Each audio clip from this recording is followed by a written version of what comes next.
Are there any ways that current TBM designs could be altered to make them more beneficial for mines?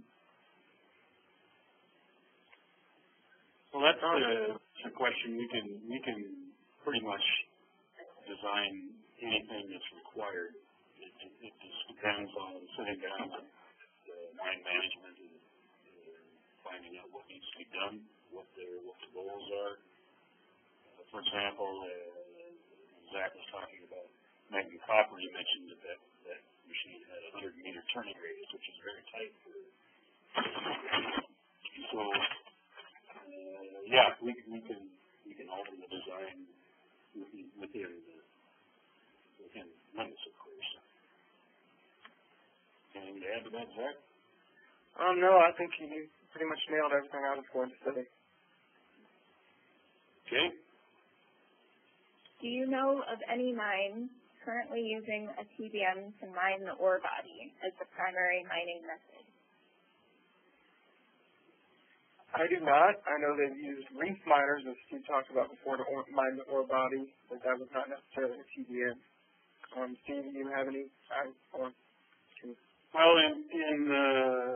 this isn't current, but in South Africa in the 70s, a small machine was used to follow the gold reefs. And those are typically less than a meter thick, and the machine was sized.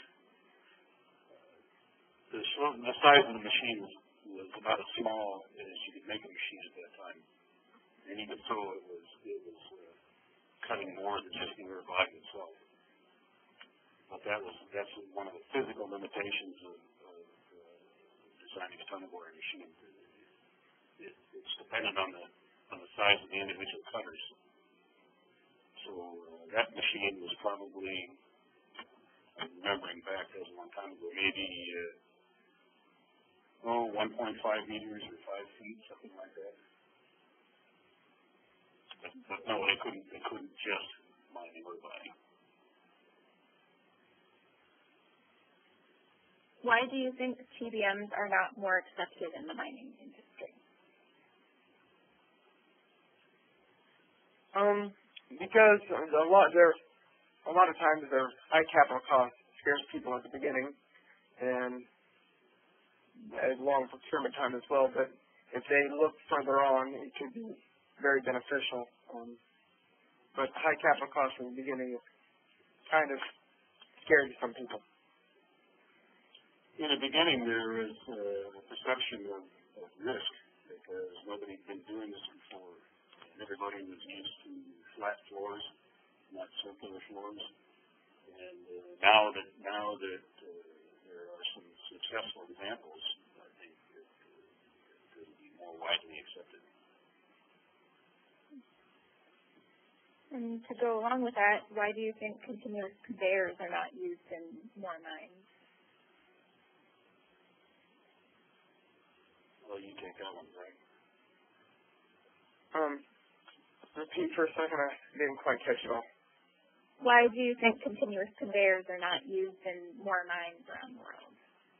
The problem with continuous conveyors is a lot of mines may have short, quick drives, and they don't want to build the conveyor into that drive just to leave it and then having to either tear down the conveyor or leave the conveyor. Continuous conveyors are definitely more for permanent structure or going to be used over a long period of time, and that's why it's not being quite as accepted. But in coal mines, where they're using for a long time excavation, very large areas, they use all the time. So it's finding what the best use for the conveyor is the key. Actually, they are pretty widely used in coal mines, at least here in the U.S. Yeah. They've been used in coal mines for a long time. In fact, they were used there a long time before they were ever used.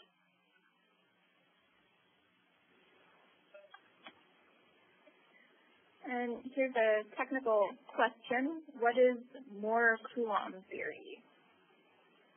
Oh, I guess somebody was paying attention to one of the slides. Actually, what that is it's a mathematical model used for predicting the behavior of the rock when it's being cut by a disc cutter. It applies to materials that have a far higher compressive strength than a tensile strength, things like rock or concrete. Okay, and I think this will be our last question, unless there's any more. In the next 5 years, do you think we'll see more TBM tunneling in mines? I think yeah, go ahead, Steve. I definitely think so. If you look at the trend, there are more and more mines that are showing interest, and just in the last year, 2 new orders have been taken for tunneling specifically in mines, that being Stillwater in Montana, Rovers in Australia. And as well as I've heard a lot of other mines just dabbling in the idea that it could be used for getting to the ore body, and a lot of them ask more questions. A lot of mining companies ask more questions about possibly using the TBMs. So I definitely think they will be used a lot more in the next 5 years. Okay, so I think that wraps it up. We're a little bit early today. If we didn't get to your question, we will answer it over email. Thank you very much.